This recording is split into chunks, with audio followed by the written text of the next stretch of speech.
What up, everybody? Welcome to Feeling Free with Harry G. Got my boy Joshua Motte on here with me today. Hi. How you doing, Josh? I'm fantastic, bro. We're about to get into some things. Some stuff. Yeah.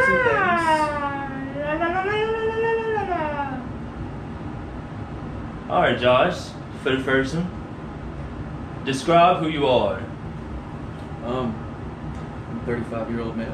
I like long walks on the beach. I am your friend, a father, a son, a brother, a person. That's who I am. What are some good things you have going on in your life? I got a lot of good things going on in my life. One is my job. I have a pretty good job. I get a lot of respect at my job, and they're giving me a promotion pretty soon. Hopefully, been supposed to. I'm in the process of getting custody of my son back. I have custody of my other son. He's starting the 5th grade, and I have my animals that love me. I got my friends. Debatable. I love everybody. What is your biggest accomplishment so far? My biggest accomplishment is my kids. I had some trouble with my first son. My second son has been a blessing because he kind of saved me from a downward spiral. But yeah, my 3-year-old's my best friend, and my 12-year-old can't stand me, but he's a preteen, so it is what it is. It's true. What is your biggest disappointment? My biggest disappointment would probably be my marriage. Lost a lot of feelings for someone that I cared a lot about, and I learned a lot about myself though. So it was a blessing and a curse in the same time, because I learned more about myself in the last year than I've known about myself in 35 years. So That's a good thing.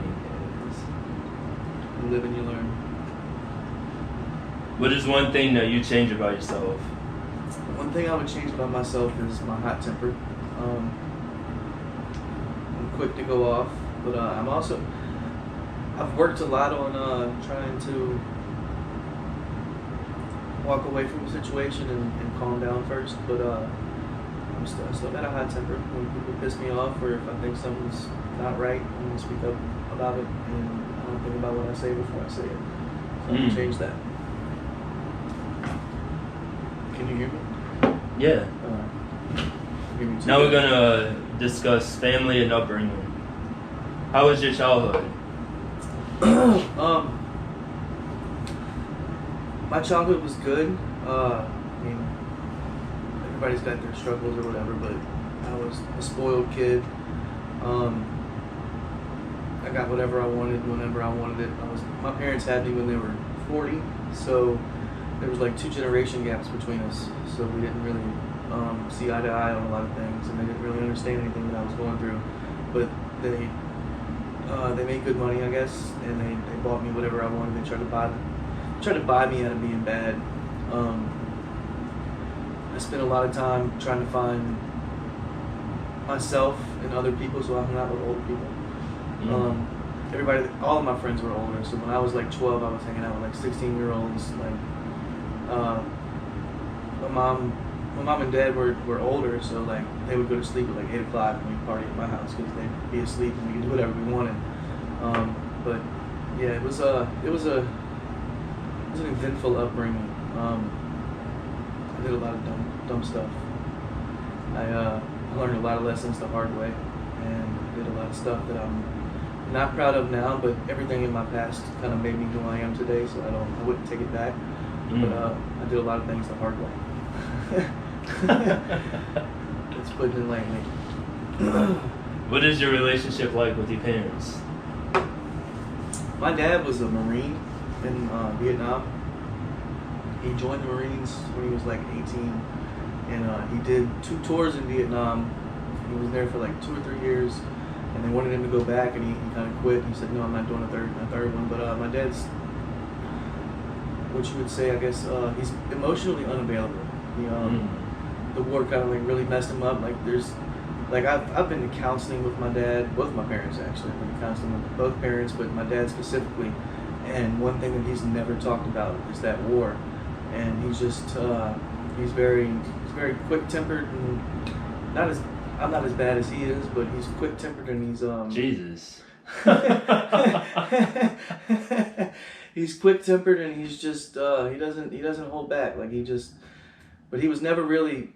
I think he tried to be a dad as well as he knew how, because he didn't really have his dad around or anything. But he tried to be there for me. But once I turned 13, dude, I was a hellion.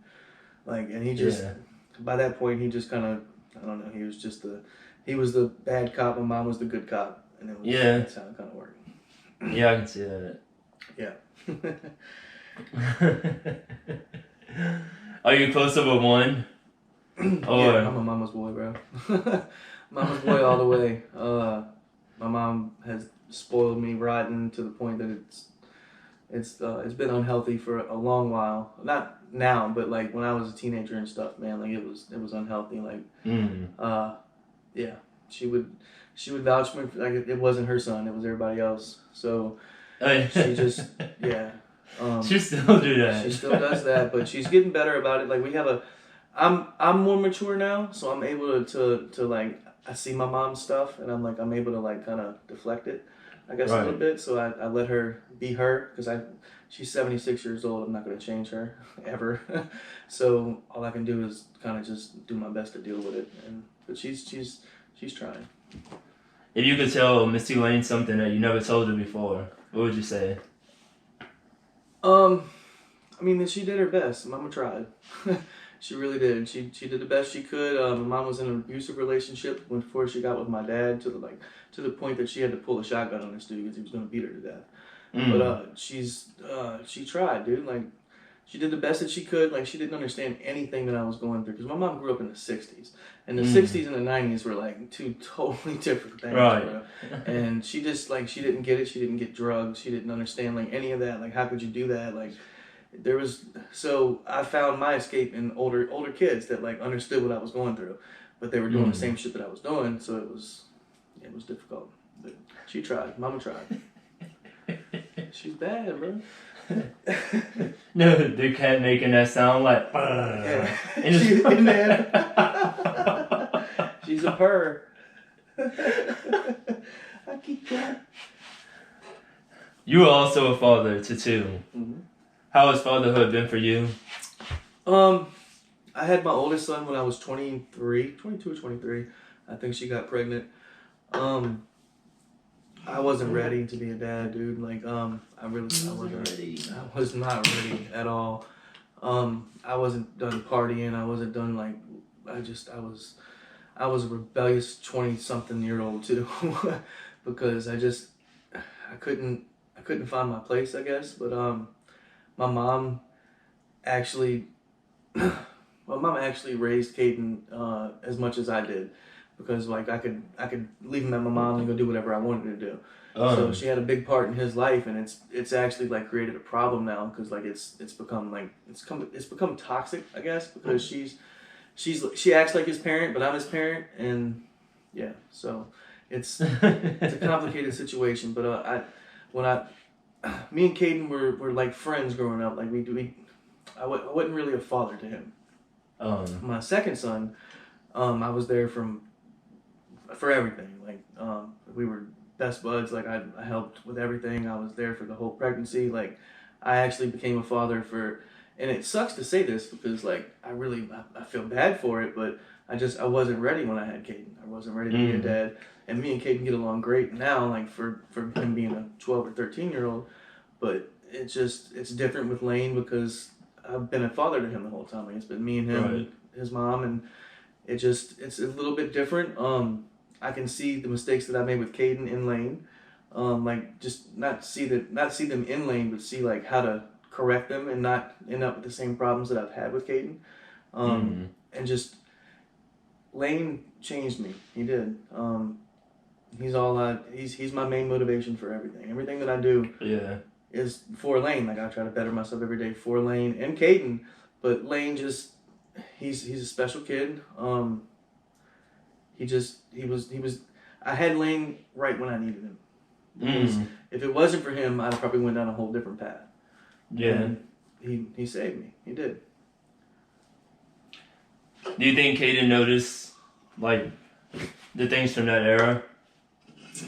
Yeah, dude. Caden came to see me in prison one time. Like, Caden was 7.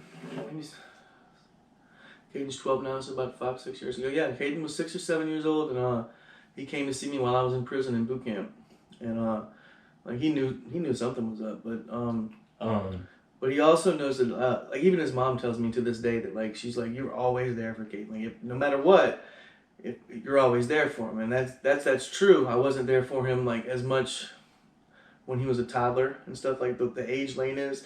That's what I missed with Caden. I missed Caden's toddler years and the things that I'm experiencing now with Lane. So that's the difference. Like me and Caden have been amazing since he was like 5 until he is now for the last 7 years. But for those first 5 years, I wasn't there as a father, so I didn't get to experience that with him as much as I'm experiencing it with Lane. So that's the difference. And it's not like that I love Lane more. It's just I didn't experience that with Caden. Right. So. If you could name a time, what was the best phase in your life? Honestly, the best phase of my life has been the last few years, just because I've learned so much about myself. I've always been really confused about a lot of stuff. I always tried to escape from my feelings, I guess. But these last few years, I've really like kind of looked at myself and learned some hard lessons and found out things about myself that I've been messing my life over, like trying to hide. And it just, so I'd say from about 32 to 35, I've grown substantially.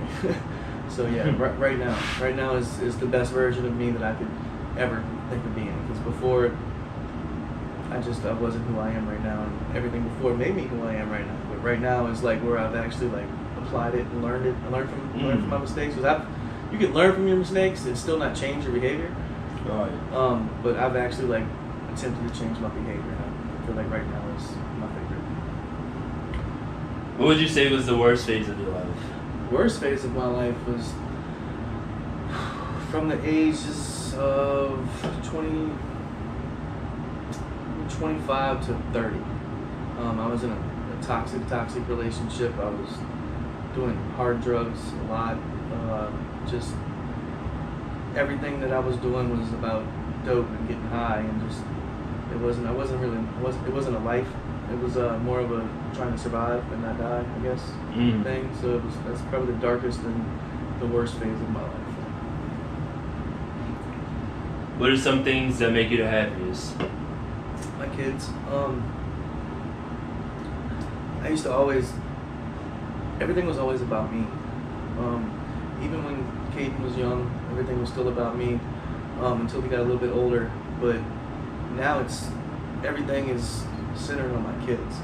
So like every decision that I make is centered on them. So I don't want to say I'm a people pleaser, but my kids' happiness is what my happiness depends on. It really does. Right. So if I'm doing the best that I can for them, even if I'm not with them at the moment, and I'm doing the best that I can and trying to do better for them, then I'm doing a good job.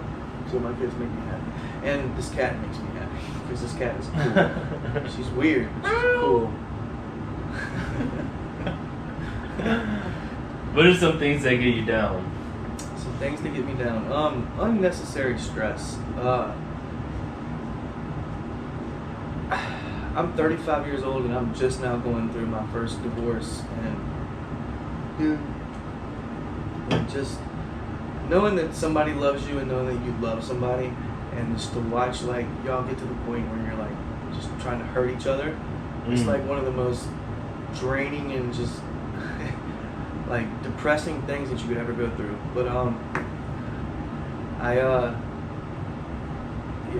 so definitely divorce. Why do you think you reached that point? I think I reached that point because I got distracted. I was worried about things that I shouldn't worry about. I feel like people, especially my wife was young. I met her young. We started dating while she was young, and people change when they get older. And I think that we just kind of grew apart. Maybe we were both bad influences on each other at one point, and it just kind of deteriorated quickly. Like it was like love one day and then hate the next. It was rough. Now we're going to talk about drug addiction.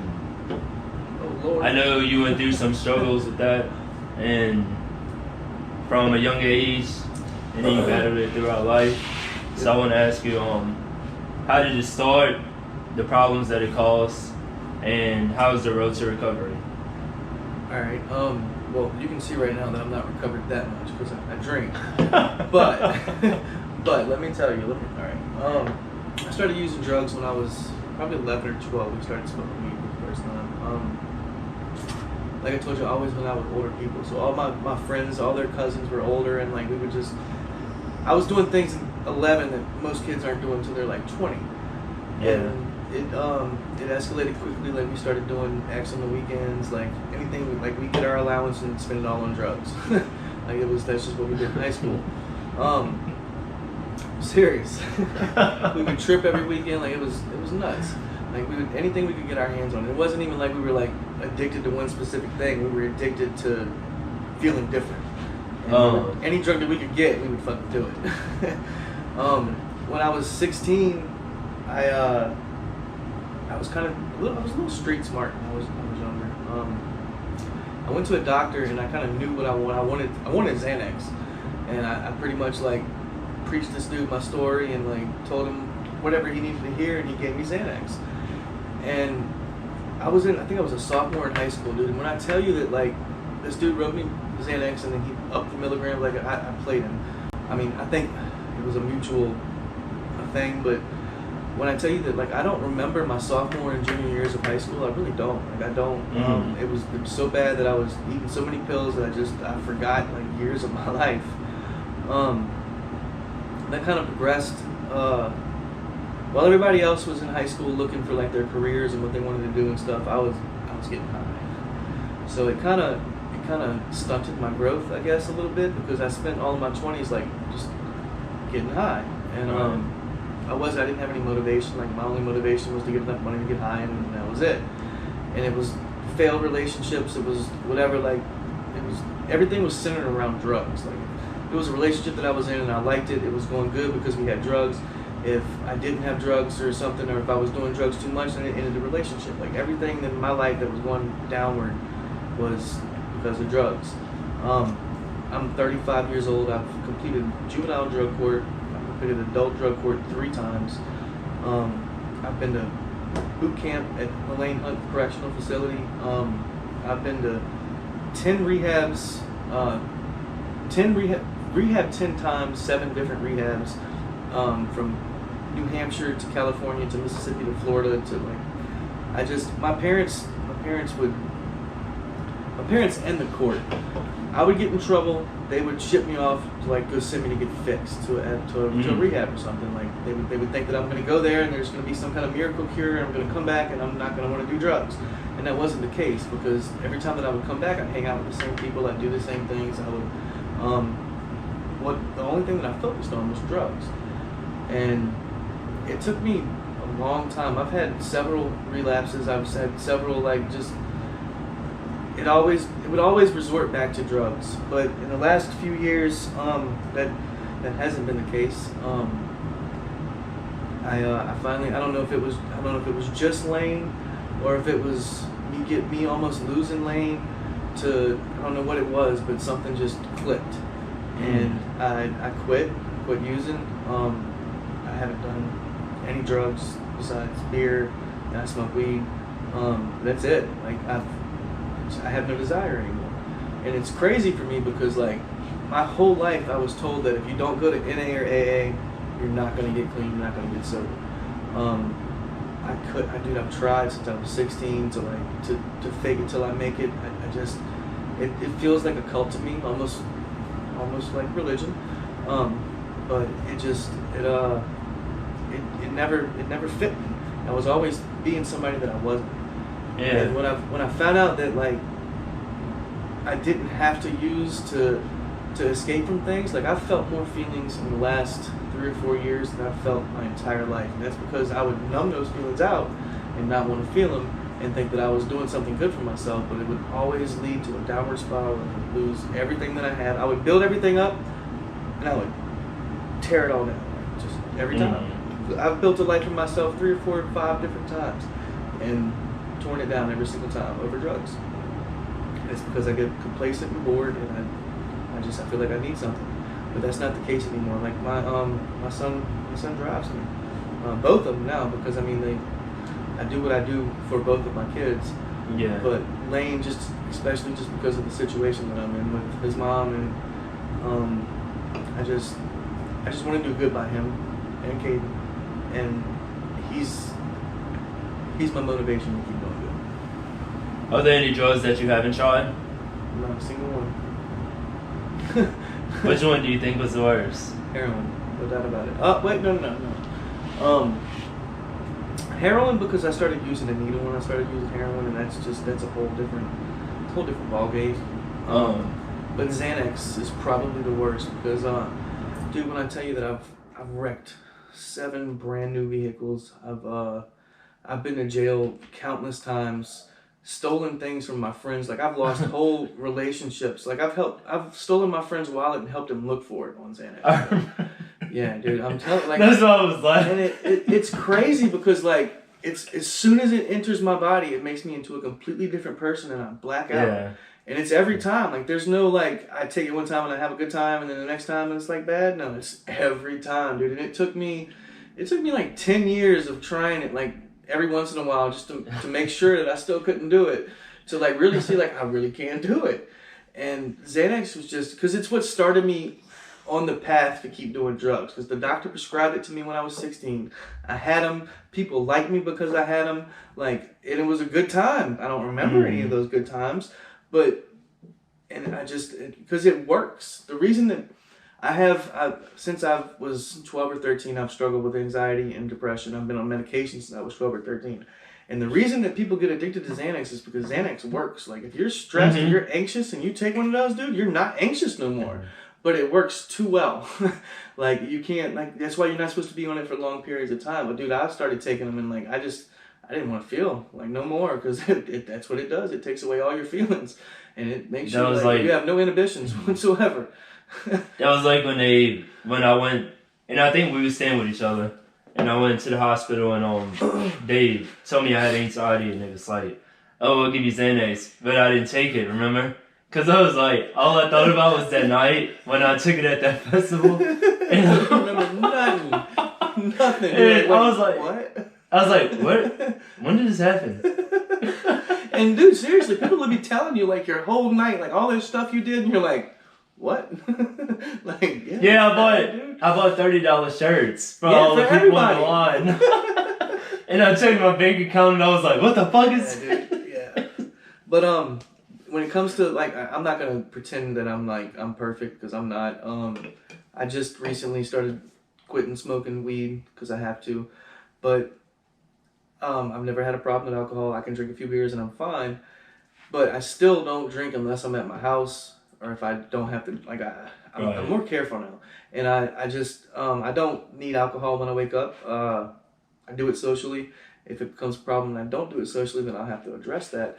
But I'm pretty sure that I will never do dope again in my life. Yeah. Ever. There's not a doubt. How is that? Like, how does that feel to willingly put a needle in your arm? Let's see. Well, when it gets to the point that you're putting a needle in your arm, you're beyond reasoning. You're not like you're not thinking like if I put this needle in my arm, then I might get whatever, or I might overdose. It's to the point that you're putting the needle in your arm to like not be sick. And when you're doing dope for that long, like you're not getting high no more. You're just literally spending all your money and going to get this dope just so you don't get sick. And it becomes like it's a complete downward spiral, because it deteriorates so quickly that like once you start putting a needle in your arm, like you got a few months and it's gonna get bad. And it just there's no way around that. you got married last year, and you also split up. Can you tell me a little bit about that whole journey? I met Kylie when I was, I think, 28 or 29 years old. We both worked at Crossgates. She was young. She was 18. We started talking about music and stuff, and like I didn't even question how old she was. But right after we started dating, one of the ladies in membership told me to come to the office and asked me if I knew what Kylie's grandpa did. And I was like, what? And she was like, he's an FBI agent, because he still was an FBI agent at the time. And I was like, what? And this dude like ran a background check on me and everything, but they still let me date her. But me and Kylie kind of like kicked it off pretty quickly, and she started staying the night at my house. And when I tell you that like she just never left, she never left. Like she started coming over, and that was it. Like we were together. Like we had a pretty good relationship for the most part. Because drugs were involved later on in the relationship, but kind of really messed it up later on. But before that, like we did everything together. We went to concerts together. I guess she was young, so she was kind of looking for herself, and she found that she liked the things that I liked, and we clicked, and we had a good relationship for a while, and then Kylie had some problems with my first son's mom, and it kind of started a whole little war between them, and everything kind of went downhill after that. The reason that me and Kylie really got married, I mean, we were engaged for like 2 or 3 years, but the reason that like we really got married in a hurry and got a quick wedding and a cheap wedding was because in order for her to be around my oldest son, Caden, we had to be married, or like because my first son's mom was trying to make it to where like I couldn't see Caden if Kylie wasn't around. So Kylie tried to fix that, and we got married just to, because if we're married, then like she couldn't keep Caden away from me because she's my wife. So we did that, but as soon as we got married, dude, like me and Kylie were together for 5 years, and then within 9 months of us being married, like it was done. I relapsed a couple times, not on dope because I'll never do dope again, but on speed. I did some stupid shit. She couldn't forgive me, and it was a toxic relationship. It turned very toxic. The greatest thing that I've ever received is my son, and I got that from. And honestly, I'm 35. The best 5-6 years of my life were spent with my wife. Like they really were, because we had fun, dude. Like it got bad at times towards the end, but yeah. Some of the best times I've ever had were with my wife, because, like I said, 20s and my late teen years, I was doing dope and being stupid. So it was the first time that I actually had like a real family. And it went downhill quick though.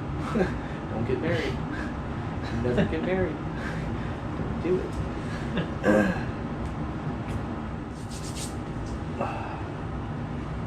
Some hoes in this house. Some hoes in this house.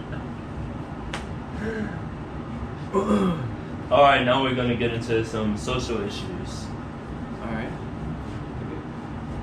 There's a lot of race issues going on in the world right now, from sports, politics, whatever. What is your take on all of that? All right. So I was spoiled with a rich white boy, but my mom was the principal of a predominantly black school. So all the kids that I grew up with, like from a young age, were all black.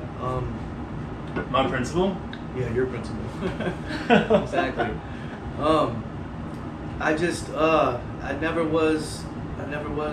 never saw color, dude. Like I just black people have always accepted me, and I don't know if it's just my personality. I don't know if it's how I come off to people, but I've always been able to be able to switch up. Like I could go from hanging out with my white friends to hanging out with my black friends and just like adapt very quickly. Yeah. And a lot of people can't do that. Right. And I've never seen anything about. I've seen more horrible Caucasian people than I have ever seen horrible black people, or Indian people, or just most of the people that I have encountered in my life that are what I would call just not good people were white. And I think that there's been so much deep-rooted racism in every aspect of everything in American culture and in any culture really, since the beginning of time, that it's hard to get rid of it. When people are finally standing up for it, there's always going to be backlash, and there's always going to be people that like don't think that their ideals are racist, but they are. And it's just like any kind of politics, man. Like my mama always told me, you don't discuss politics, you don't discuss religion, and you don't discuss race. Like that's 3 things that you don't discuss, and it's because people have their opinions on it are so deeply rooted that you're not going to change anybody's mind. So I mean, you can. But it's like without having a conversation, you can't even attempt to change someone's mind. You're right. I kind of mean like the idealists, like the the Antifa aspect, like the people that like have they're dead set on what they believe, and there's nothing you can say to change it. And they're always going to clash. Like they're not going to like come to some understanding. There's going to be the people that hate it, and the people that don't hate it, and the people that support it, and the people that don't support it. And you're either like me, that I've realized there's things that I can't affect, I can't change, and there's some things that I can. And me worrying about the things that I can't change is not going to help me in my everyday life with my kids, with my family, and that's what's important to me. And I see people on Facebook, like, dude, I'm almost to the point where I want to delete Facebook because it's just, everybody's like so divided, and like it's people losing friends, and it's people like saying, oh, if you don't agree with me, then I don't want to be your, like it's so stupid. Like you're literally being divided. You can see it happening in front of you, and you're just gonna feed into it and not do anything about it. And it I like Snapchat because it's mostly people just being stupid. That's like, but with Andy, Steven brother, when he told me like, oh, you helped change my views on this. So it's like, the conversation works, but then sometimes like, even when I'm at now in my life, I am 30, and I heard the stupid shit. I seen the stupid shit, and it's like you always wondering like, do I need to like hit somebody? No, that won't solve nothing. Do I need to be calm and try to talk to them? And you think of all these solutions, but now I'm like, I don't even want to educate nobody no more, because I'm like, even if you do want to change, you have to want to educate yourself. Exactly. It's like, it's not my responsibility to be like, oh, Black Lives Matter. Like, if you don't see value in my life or a black life, that's on you. Exactly. And you're going to change your mind. It's not my duty to force it on you. Make you change your mind. And like, exactly. And they'll like, most people will like agree in your face, and as soon as you walk off, they're talking about you behind your back. Yeah. So it's like they put on a front, and it's just it's so fake to me. I just don't like fakeness. I like focusing on things that I can control, and things that I can make better about myself, that'll make me a better person and make me just more open to people and their stupid beliefs. And the thing that get me is like, you can as a black person, some of them have so much like aggression or whatever, and be justified, but then they get rid of that temporarily to like show love to another person. And I did it. It's my own personal experience to where you like soften yourself up and you try to like show love and you do whatever, and then it still backfire, and you just like, what the fuck is it gonna take for you to see me as a person? And then I hear people say like, oh, my dad likes this person, but just not anybody else. So my grandpa likes this person. And I got to a point to where I was like, because you go through a phase where you're like, well, if they like one person, you could help them change their views on everybody. But then you also get to the point to where it's like, how do you like me, but you don't like people that look like me? Exactly. And you get to a point where you say like, fuck you. And that go for anything. And character has a lot to do with it, because you can preach at somebody all day long to like tell all your beliefs and try to get them to change their mind, but like words aren't going to do anything, but your actions will. If you're a good person, and it doesn't matter what skin color you are, they see that, like me being a good person is going to change somebody quicker than me like telling somebody what to do is going to do. Right. So if I work on myself, and the only thing that I can control in my environment or anywhere around me is me. So if I work on myself and I change myself, then hopefully it'll inspire others. But I know for a fact that I'm not gonna meet somebody that has the exact opposite beliefs of me and explain my views to them and have them change their mind. That's not how it works. But that's like me and you getting cool. and you have your views to where you was like agnostic, and then I had my views where I grew up like in the church, Right. and we still became best friends. Right. And I caught you fucking quoting Boys in the Hood, and it's just like so many things. So like you would tell me about like hip hop music, certain things, and like if it was an artist I hadn't heard, and then but we could still get together and listen to like Leonard Skinner or Kendrick Lamar and do all this stuff. We're just not gonna go to church together. Yeah, and you get to you look at it and be like, how did this person appreciate my culture? I appreciate his culture, and the world who considers themselves smart people, they let themselves be brainwashed to hate somebody based off of a color. Off of a color, exactly. And I feel the most pity for the people that like the Nazi dudes and the KKK dudes. Like I watched this interview on Vice the other day where this dude goes and interviews these people, and they're just racism is literally ignorance. It's making an assumption about somebody before you even meet them. And if there's one thing that I know, it's that people will surprise you. And if you meet somebody and like you just judge them apparently just off of their appearance or how they look or their skin color, like you're not going to get to know that person. And getting to know that person can change your outlook on a whole race of people. Because I mean, if you find there's one person that's a good person, it'll make you question like, why do I hate all these people when this dude's like, it doesn't. Racism is ignorance, and it's literally ignorance. I do think the silver lining in it is all the old fucks are dying off, and there's only a few young people with that mindset. So at the end of the day, they outnumbered. They are, and these boomers, bro. Like these boomers were raised by these racist older white people, and they can't help it.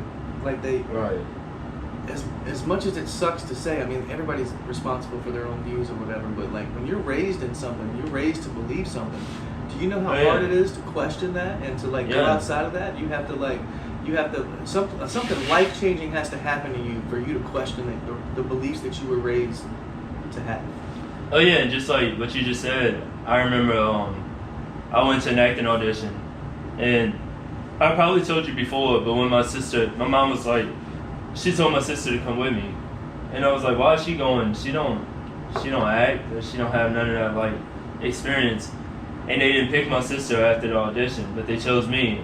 And when my sister told her they didn't pick him, my mom was like, yeah, those racist people have their views. And I remember I got mad because I got picked. Right. But in the end, I realized like my mom grew up in that era of being told you can't do this, you can't do that. So she still think that to this day. Right, exactly. My dad's 75, almost 76 years old, dude, and that's how he was raised. That's how he was raised. And like somebody told me one time that you can't. Once somebody's set in their ways, especially once they're over like 40 or 50 years old and they've been living this long life, they've had all these experiences. There's nothing you're going to say that's going to change them unless they have a life-changing experience that changes their own views. Because you're not going to change what somebody believes. All right. Now we're going to get into one of your favorite topics. What are your views on religion? All right. Here we go.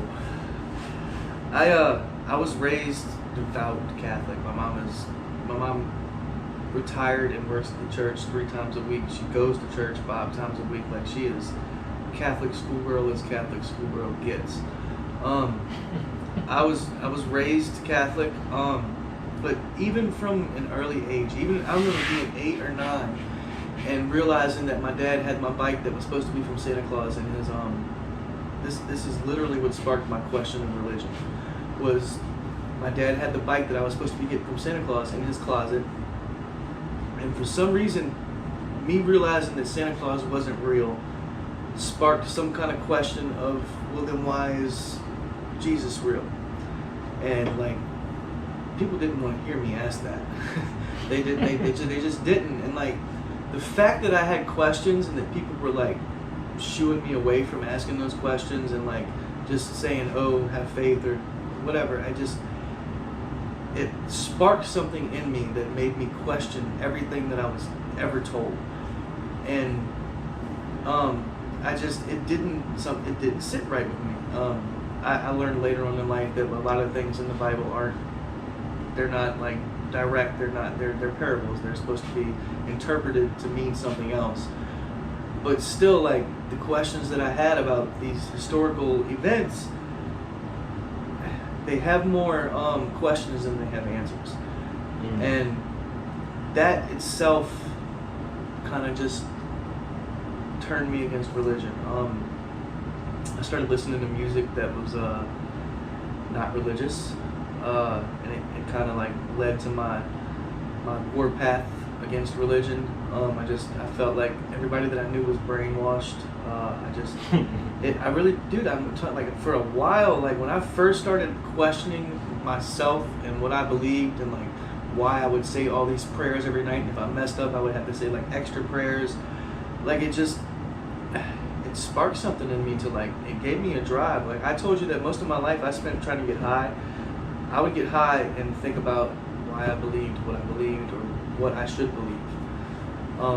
And just the more I went to a Catholic school for college, and we had to take theology classes, and the more that I learned and the more that I read and the more things that were brought to my attention, the more I questioned religion. And for a while, like I wanted everybody to know that for a while it was my mission to like piss people off, because if you're from the South and you don't believe in the Christian faith, you are outnumbered, my friend. Okay, like people will like unfriend you. People don't want nothing to do with you. They'll think you're the worst person in the world. And for like 2 or 3 years, I'd be on Facebook like bashing religion. Like I mean, everything that I shared was like atheist memes and like. And I'm talking about I have family members that still have me blocked on Facebook just for stuff that I would share. Like, and in my thought process, it was, if I'm seeing this stuff and I'm thinking about it, and if somebody else sees it, then they'll think about it. And but people do not want anything that they were born and brought up to believe question. And that's what I was saying, like with my dad, like, and anybody older, when they're brought up to believe something, the hardest thing you can ever do is question that. And when I finally was able to like look at it and question it, that's when I started having more questions. Now, today I'm a little bit different. I've experienced some things personally, especially under the influence of psychedelics, but I've experienced things that like can't be explained with just this. We're just here and we die. I believe in God. I do, but it's not a religious God. It's the universe combined, karma, like all whatever, however you want to say it. There's something greater than us, and it's got us all connected. I believe everybody on this planet is connected, in some way, shape, or form. And I believe that there's a divine energy, I guess you could say. So I'm not atheist. I believe in the satanic principles, but damn, that sounded bad. Anytime you say Satan, bro, it sounds bad. Like, but the satanic principles are different. Like, it's like the 10 Commandments, but a little bit up to date, I guess you could say. I'm not a Satanist. I do not believe in What Satan. are they? The 9 tenets. You want to pull them up? Yeah. All right.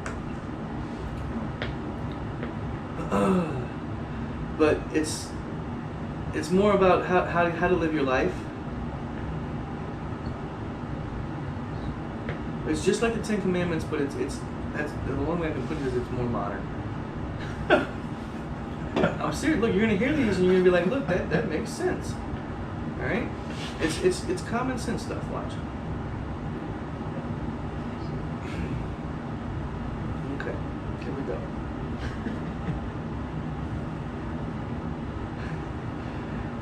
All right, then here we go. Basic tenets.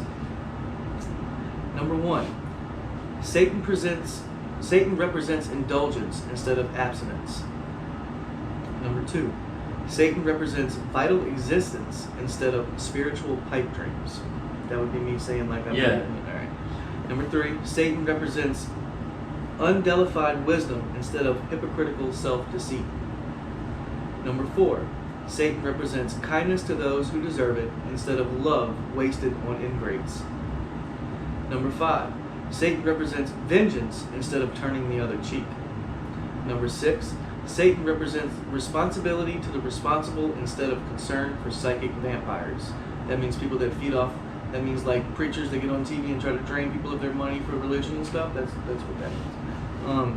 Number 7, Satan represents man as just another animal who, because of his divine spiritual and intellectual development, has become the most vicious animal of all. Let me read that one again.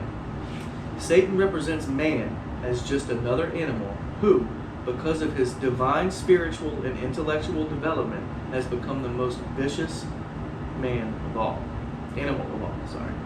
Number 8, Satan represents all of the so-called sins as they all lead to physical, mental, and emotional gratification. So, number 8 combined with number 1, number 8 is Satan represents all of the so-called sins, which is gluttony, lust, all that stuff, as they all lead to physical, mental, and emotional gratification. You commit those sins in order to fulfill a specific need for your body. But number 1 says, Satan represents indulgence instead of abstinence. So if you're indulging in something, as long as it's not causing you harm and causing other people harm, that's all that matters. Pretty much like what we do on a daily basis. Exactly. It's more... But we don't feel guilty for it. Exactly. You're not supposed to feel guilty for it unless it's causing you a problem. Number 9, Satan has been the best friend the church has ever had as he has kept it in business all these years. That's true. It is true, dude. One of the things that actually a theology professor told me this.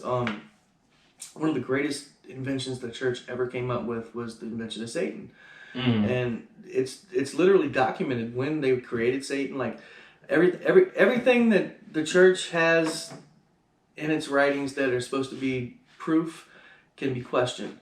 There's no definitive proof of anything, and I'm not saying that anybody's right or wrong. And that's one of the things that made me question religion the most. Was I didn't understand how this Christian person right here could tell me that I can only go to heaven through Jesus, but my Indian and Hindu friends, the Muslim friends, like they're all going to hell because they don't believe the same thing that you believe. Right. And it's strictly written in the Bible that if you do not receive Christ, that you will not go to heaven. So that's literally saying that anybody that doesn't believe what you believe is going to go to hell. And I can't. That doesn't jive with me.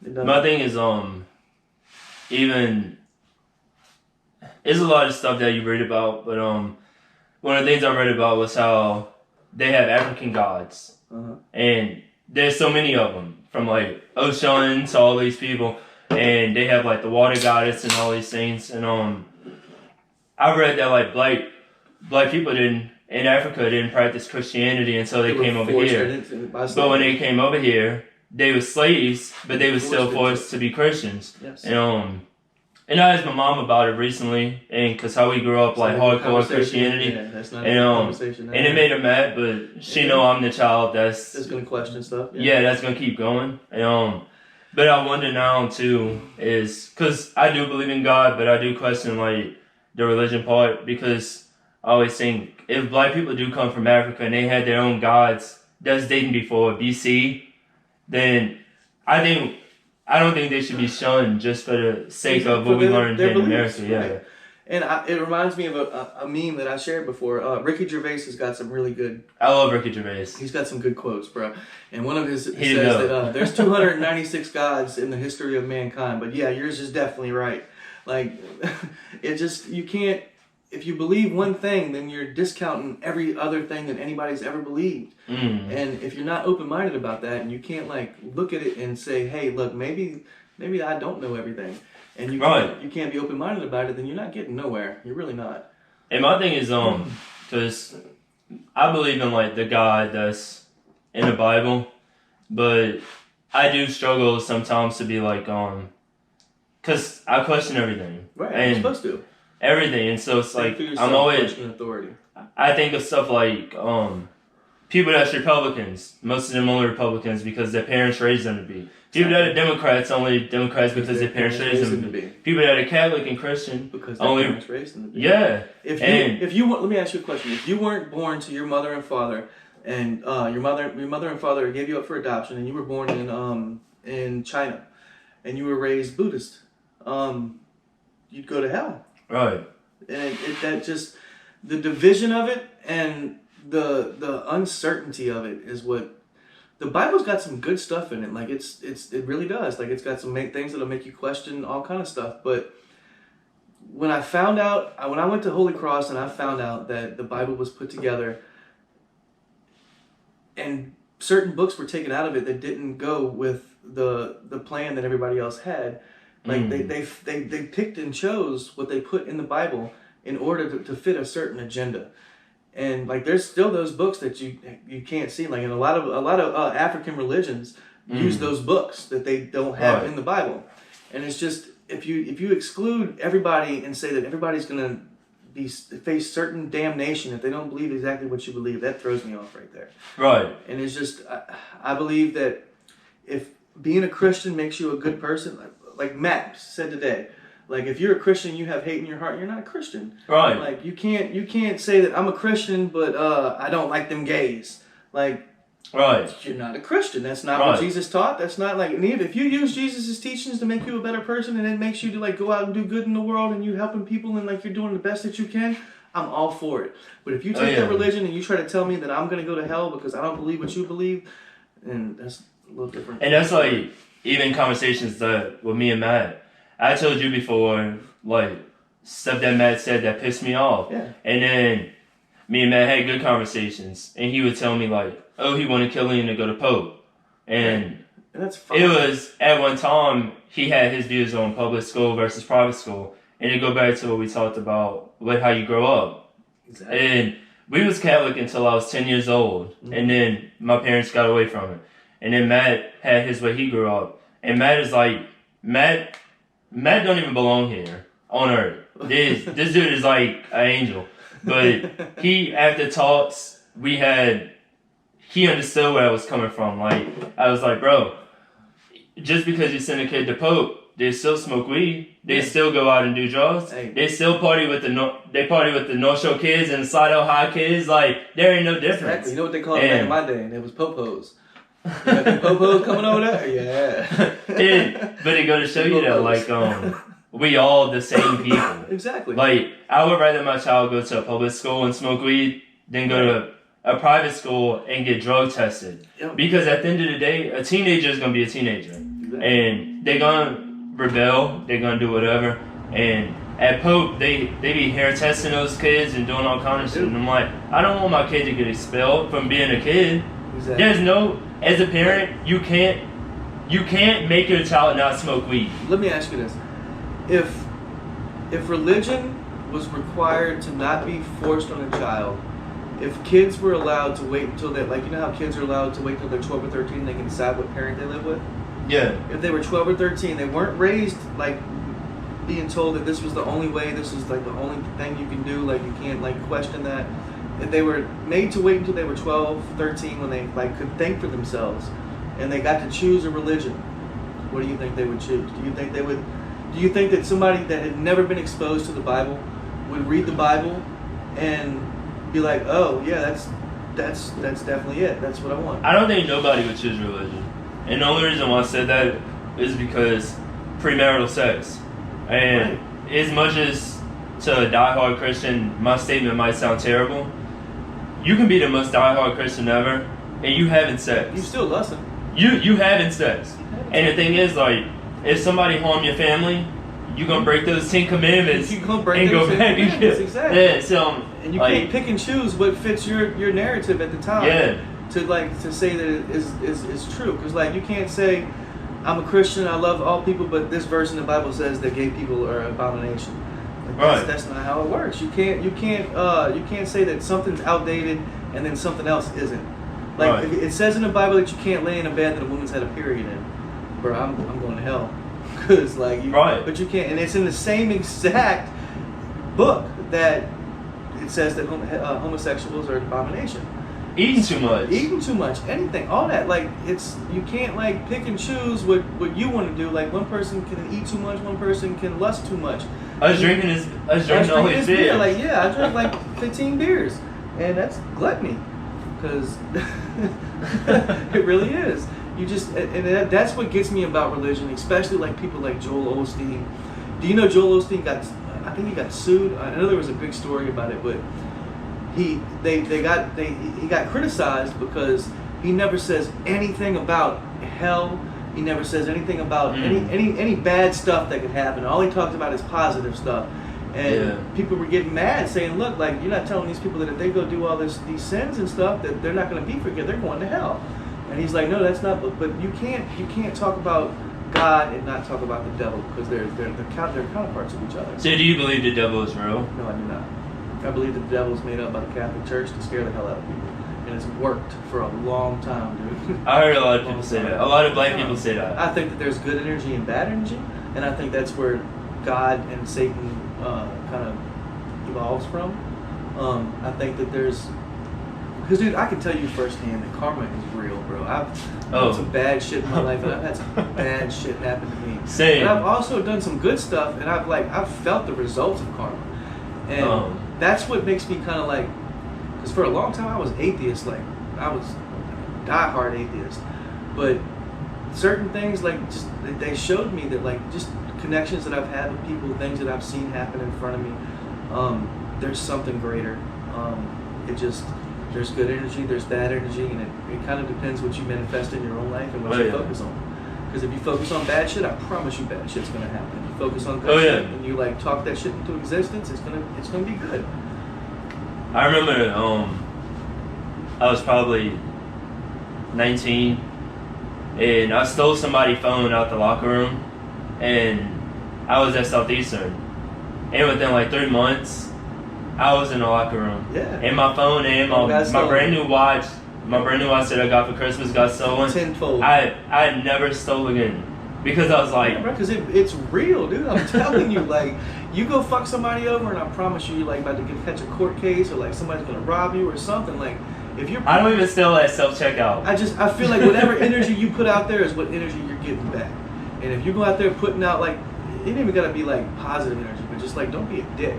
Right. But if you're a dick to somebody, like all these people, I've been to jail so many times, and everybody in there is always complaining about like what these people did to them and what like. No, bro, you did some shit and you were in here, and like you need to face your own consequences. It's not nobody else's fault. Yeah, people focus on the wrong shit.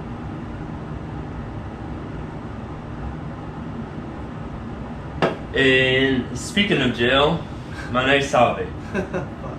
You've been in trouble with law enforcement a few times.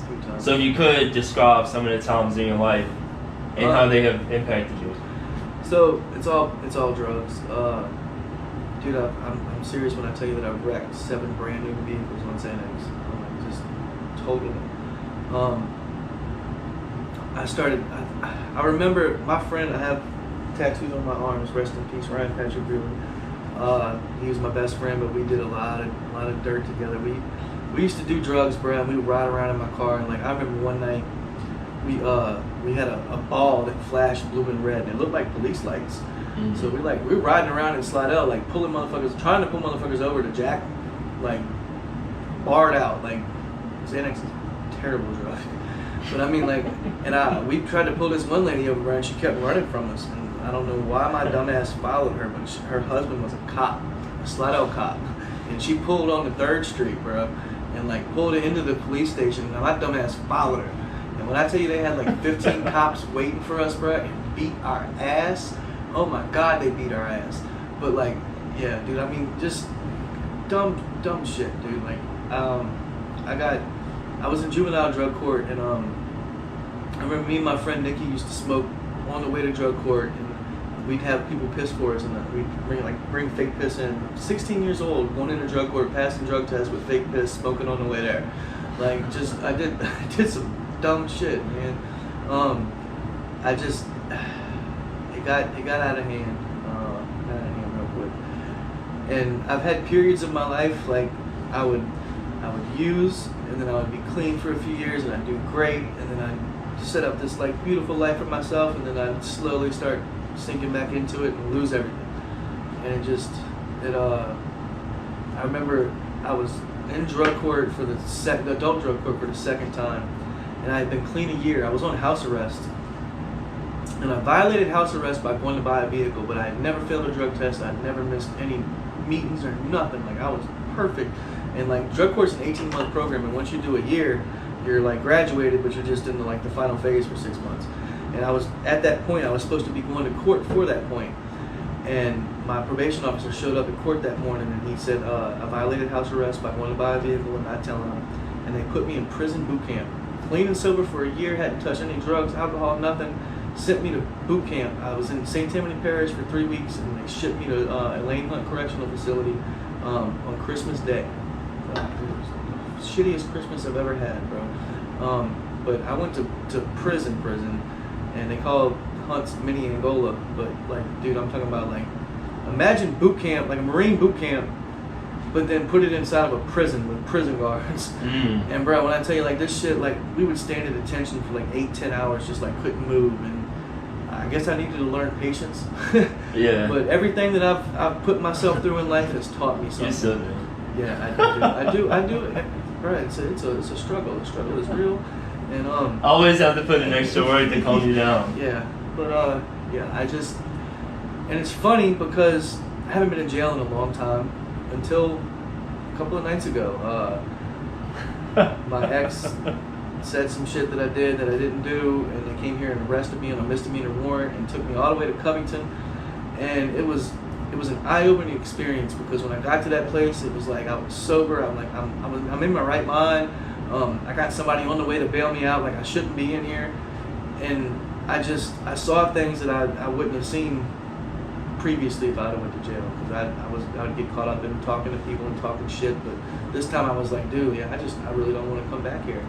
And it was just an eye opener because it was something. I was sitting here watching Ozark, and police came banging on my door and took me to jail, and I ain't been in jail in a minute, and I ain't done no wrong in a minute. Like I really haven't. Like I've been doing pretty good, and to go to jail for something that I don't feel like I did, and have that experience, it woke me up a little bit more than I was already woke.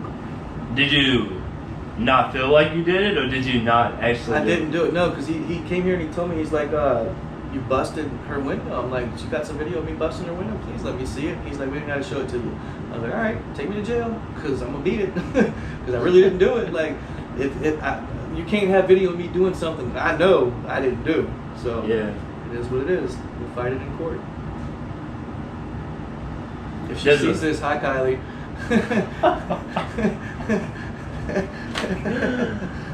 There's a lot of talk in the country about defunding the police. Where do you stand with that? I have a cookie. I don't think it'll ever get anywhere. I mean, I've encountered some pieces of shit cops in my life. I've seen police corruption. I've seen it firsthand in my marriage, because my ex's grandpa is former FBI, he's former police chief of Hammond, and I've seen, like, her dad got arrested. Her dad stole like a few bottles of cologne from Dillard's, like $100 worth of stuff.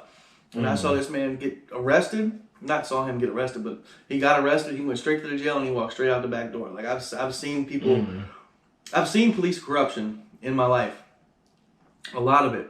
But I've also met some cops that like are just really good people, and I think it's with any kind of anything. Like there's gonna be good, there's gonna be bad, and the bad ones are gonna fuck it up for the good ones. Yeah. And I think that police are needed in some aspects, but I think that they overstep their boundaries sometimes. Yeah. They do things that they shouldn't be allowed to do. They push topics that they shouldn't be allowed to push. But I mean, they're definitely needed. If we didn't, I don't want pure chaos. As much as I like to say I'm an anarchist, I don't want to see that. I mean, that's definitely. Yeah, it's not worth it. And I remember you used to say that you would be like, I want anarchy, but then the reality of it is like we don't want that. No, you don't, because this shit would be chaos. It would. And everybody think, even I recently researched and found out like defunding means just like allocating funds, but not getting rid of the police like they made it seem. But I do think that like police are needed, because you see so much wild shit that go on. Like if somebody get raped or somebody come do something wild, exactly. Who you gonna call? When you feel disrespected, bro, or like somebody like does some shit to you that you, what the first thing you think? I'm about to call the motherfucker. Right. You can't just avenge everybody. Yeah, you can't. Like, and I've had shit like even with exes, not even just my ex-wife, but like other exes. That like I had one ex that would hit me in the face and then call the police on me, trying to say that I hit her. Like It's one-sided sometimes. It doesn't always work out the way it's supposed to work out. But I mean, they're human. They do their best, Oh yeah. and most of them do their best because that motherfucker that stepped on your boy's neck, he ain't do his best. Yeah, and it's like so yeah, the bad ones make the name for the good ones, and that's and it's how just it is. it's just like everyday people. Like Exactly. you got friends that fuck up in friendships. You got people in your marriage, and you fuck up in your marriage. You got good cops. You got good doctors. You got good teachers. Exactly. It's good and bad and everything. There is. Always. The yin and the yang. Yes, sir. All right, now we're gonna talk a little bit about psychedelics. Oh. So, we all know the benefits of psychedelics. Uh-huh. What are your views on that? I actually just read an article today that said that psychedelics can create a year or two's worth of counseling and therapy in one tripping session. And I thought about that, and anytime that I've ever done a psychedelic, it's either taught me something or it's showed me things that I didn't know I was even looking for. I think that there's numerous benefits to any kind of, especially like microdosing and stuff, because people with bad anxiety or depression, like I could see where taking this stuff, like a little piece of one, like I could see where that effect would have a big impact on somebody's mental health and their thinking skills and their thought process. I think that tripping has made me a more experienced, more well-rounded, more insightful individual. Yeah. I've had some serious trips, bro. I've seen some serious things, and you can't explain to someone what tripping does for you, or for anyone, to somebody that's never like even considered tripping. Because I mean, if you haven't gone that route, you can't really understand, because you can see it on TV and see all the like the weird blurring and the edits of all like what it's supposed to look like when you're tripping, but until you trip, you don't know like what the fuck you're getting into. And I've never had a bad time. Everybody has bad trips, I guess, where but bad trips are trying to teach you something. But I feel like if the whole world tripped together, we'd just be a whole different place. Oh yeah. You know, because I mean, just like at Bonnaroo, dude, like I watched. I had never heard of LCD Sound System, and when I tell you that I watched like 25, however many people were there, like thousands of people, in sync, dancing around together, listening to this music and just vibing together, like you can't make something that beautiful. Like you can't. You'd have to experience it, and I could tell you about it all day long, but until you were there and you saw that shit, there's no explaining it to you. So yeah, I highly. Dude, that was such a good bummer. It really was. I highly recommend the use of psychedelics if you're suffering with depression or anything. Just want to change your mind a little bit. Oh yeah, it definitely has its benefits. And I always like go back and forth to like using it as like a party thing and using it as a tool, like a good tool. Right. Even using it as a party thing though, like even going to parties and people eating acid, like the experience that you go through that night, like even if you're with friends or whatever, like the things that happen to you change you. They really do. Like they make you see things differently. 'Cause like I don't even know how to explain it. Like you experience these things for yourself in your own unique way, and it's like it somehow teaches you whatever it was that you were searching for that led you to doing drugs in the first place. Kinda. And you just see, it's just the way you see things too. Like I remember I was looking at my phone when I was like in a forest or whatever, right? And I was like, what the fuck is right? Yeah, it's like you just everything it distorts all your perceptions of reality is what it does. Like it makes your hearing, your seeing, your cut, like it's crazy. And it distorts what we think we know. Yeah. So when you get that distorted and you're experiencing something from a whole different perspective, it kind of just like it helps you to reassure yourself that like you don't know everything. Like nothing's as it seems at the time. And it makes you see things differently and understand things differently. Yeah, and it make you want to show like love more too. Dude, I told my ex-wife this, but like when we went to Bonnaroo, from that point on, it's a small change. It's fucking weird that I'm even saying it, but like it's a small change, but it worked. Like since that Bonnaroo, if I like go to throw some trash or something, like I don't let trash stay on the ground. Like I will go back and pick that shit up. Like if I throw some shit and I fucking Kobe it and it doesn't Kobe, I will go pick it up and put it in the trash can. Before I wouldn't do that. Like I would throw shit out the car. Like I'd be finished with a drink, throw it out the car. Like I don't litter the earth. And I think that psychedelics bring you closer to nature. Is what is a good way to describe it. Like it lets you see things that you've never like even noticed before. Remember how I kept trying to convince y'all to come to Bonnaroo, and we went, and we came back. It was like we need to all deactivate social media for a week. For a week, like it changed. And we all did. We was like we gonna read a book. We just gonna vibe with each other. Didn't miss it at all either, bro. Like it was a stress-free week too. Like Yeah, we was really like. We was vibing the whole time. Yes. And it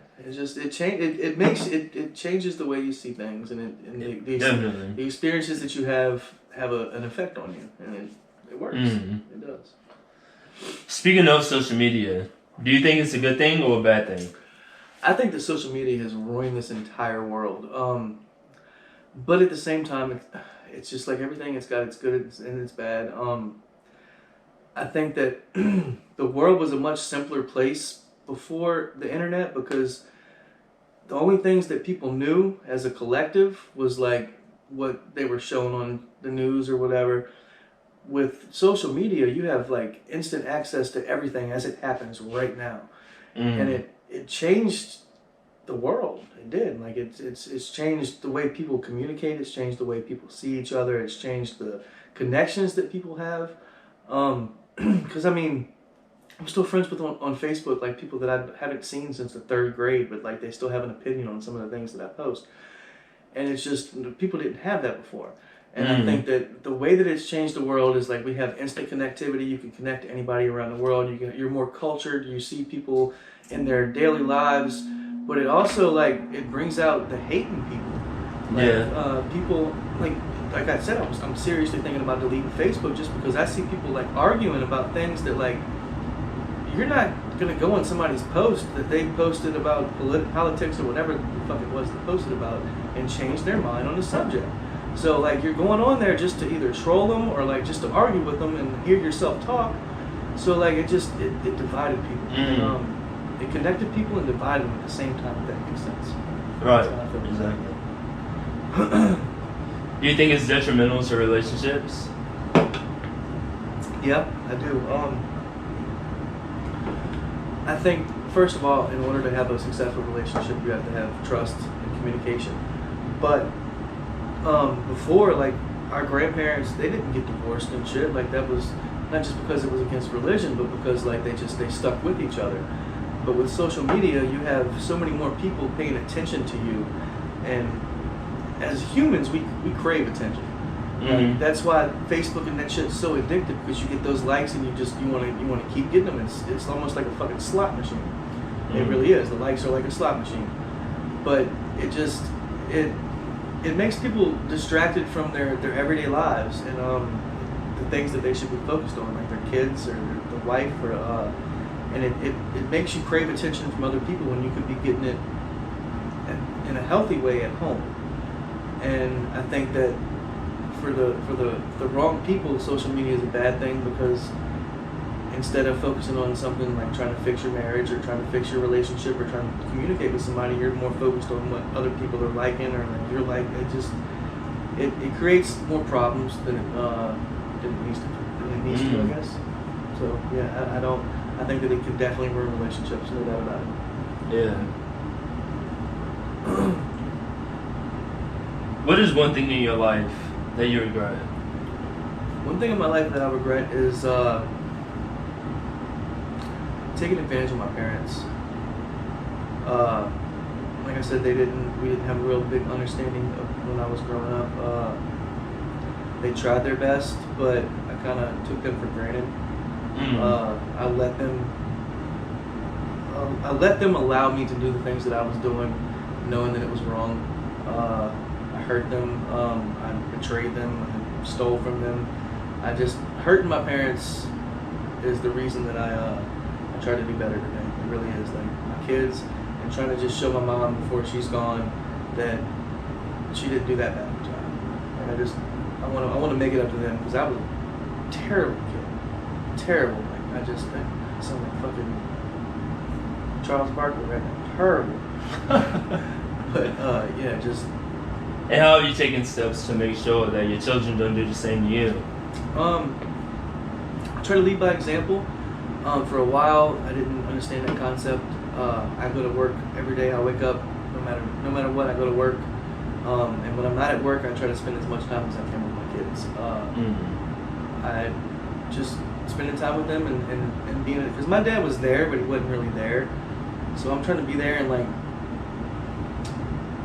I'm trying to definitely do something different with Lane than I did with Caden. Caden's at a point that he's like 12 or 13 and there's not much I'm there for him. He knows I'm there for him, but he's already set in his ways. But Lane, I'm trying to do something a little bit different. Just show him that you can like things you like and want to do things you want to do and still be a good person. You don't have to hurt people to hurt people. So you don't have to fuck people over just to make a name for yourself. You can be yourself and still be liked. Right. And it took me a long time to realize that. I didn't have to be somebody else to make people like me. I could actually be myself and people would still like me. Right. A lot of people go through that, yeah. They do. How do you want to be remembered? I want to be remembered as somebody that overcame their struggles, turns nothing into something. I was handed everything at a young age, blew it away. Kind of learning everything again. I just want people to remember me as somebody that went through some shit and came out on top.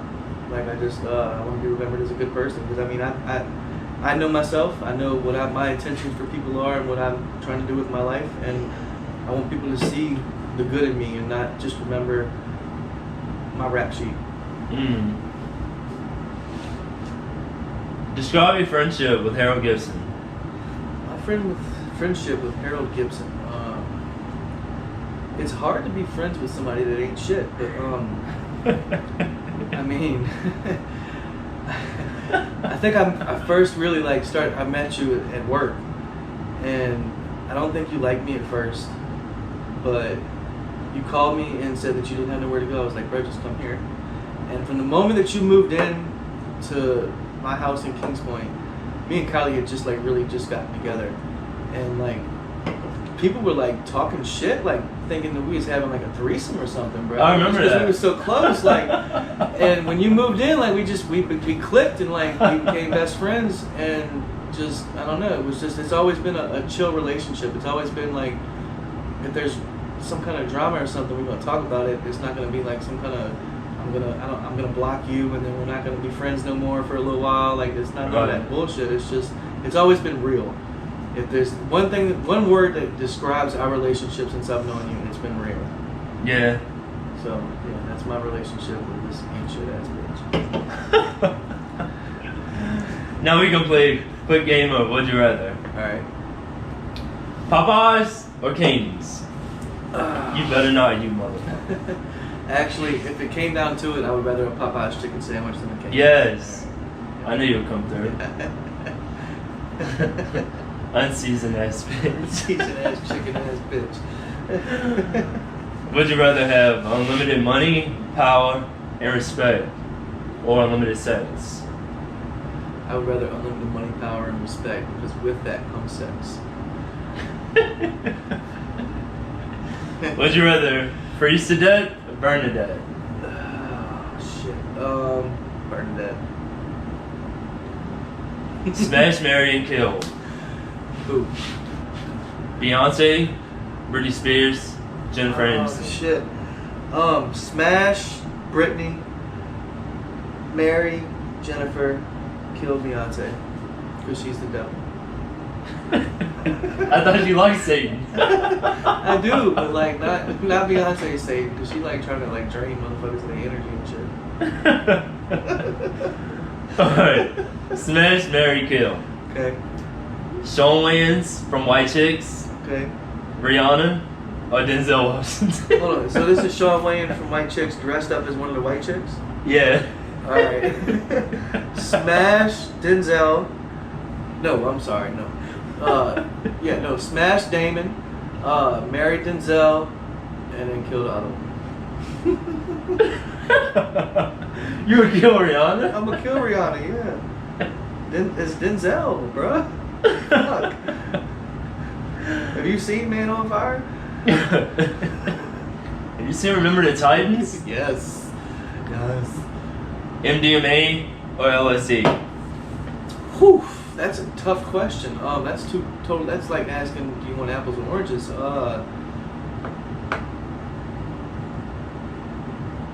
For the healing benefits, LSD. DMT or LSD? I've only experienced DMT a handful of times. I guess I'd have to experience with it more before I made that decision. But right now, LSD, just because it's a much deeper and longer. Well, it's not deeper, but it's a more controlled experience. DMT is like you go out and like whatever you see is what you see. Right. LSD is more of a. I feel like you'd get more therapeutical value from LSD from what I've experienced. Would you rather be filthy rich but suffer from depression, or be poor and happy? Poor and happy all day. Would you rather sleep over at Donald Trump's house or Hitler's? I'm gonna go by Trump. He got the Trump Towers and shit. He got some nice shit in there. I was hoping you would say What the fuck I want to stay by Hitler for? Damn.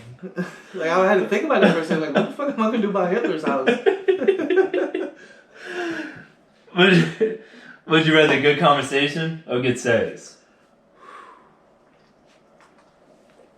Good sex. Would you rather eat chocolate flavored shit or shit flavored chocolate? Chocolate flavored shit. I mean, at least it's kind of chocolatey. It's fucking shit flavored chocolate. It's gonna be chocolate, but it tastes like shit. It won't taste shit.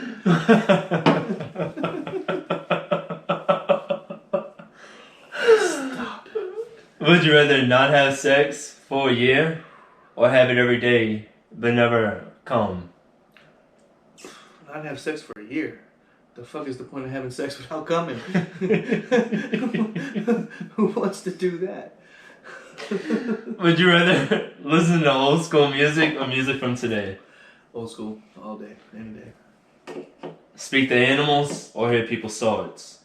Speak to animals. Fuck people's thoughts. Fuck what you thought. Yeah, you thought. You motherfucking thought. Be emotionless or feel too much? Emotionless. I feel it. Yeah, like that's too much. It don't even sound right. Feel too much. Like it's too much. Too much. Too much. Too much. And that's it. We wrapping it up. Holla. Hey! Bitch asked me some stupid ass. The fuck I'm gonna do in Hitler's house? I'm trying to, like, what kind of question is that?